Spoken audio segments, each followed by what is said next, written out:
ఏపీలో కూటమి ప్రభుత్వంలో నారా లోకేష్ పాత్ర ఏంటి? కేబినెట్లో చేరుతారా లేకుంటే పార్టీ పగ్గాలు తీసుకుంటారా?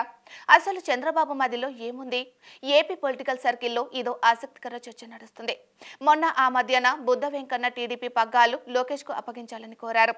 ఆయన చంద్రబాబుతో పాటు లోకేష్ కు వీరవేదేయుడు. వారి అనుమతి లేకుండా అలా మాట్లాడి ఉంటారా అన్నది ఒక రకమైన అనుమానం. లోకేష్ కు పార్టీ పగ్గాలు అప్పగించడం వెనుక పెద్ద వ్యూహం ఉన్నట్లు కూడా ప్రచారం జరుగుతుంది.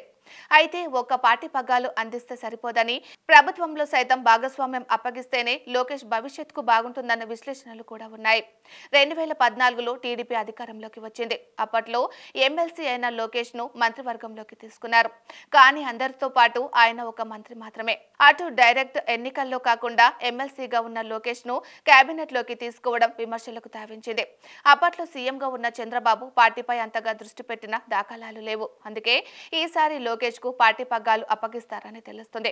అయితే కేవలం పార్టీ పగ్గాలు అందిస్తే ఎటువంటి ప్రయోజనం ఉంటుందన్న, మంత్రి హోదాతో పాటు చంద్రబాబు తర్వాత లోకేష్ అన్నట్లు పదవి ఇస్తేనే ప్రయోజనమని తెలుగుదేశం పార్టీ వర్గాలు చెబుతున్నాయి.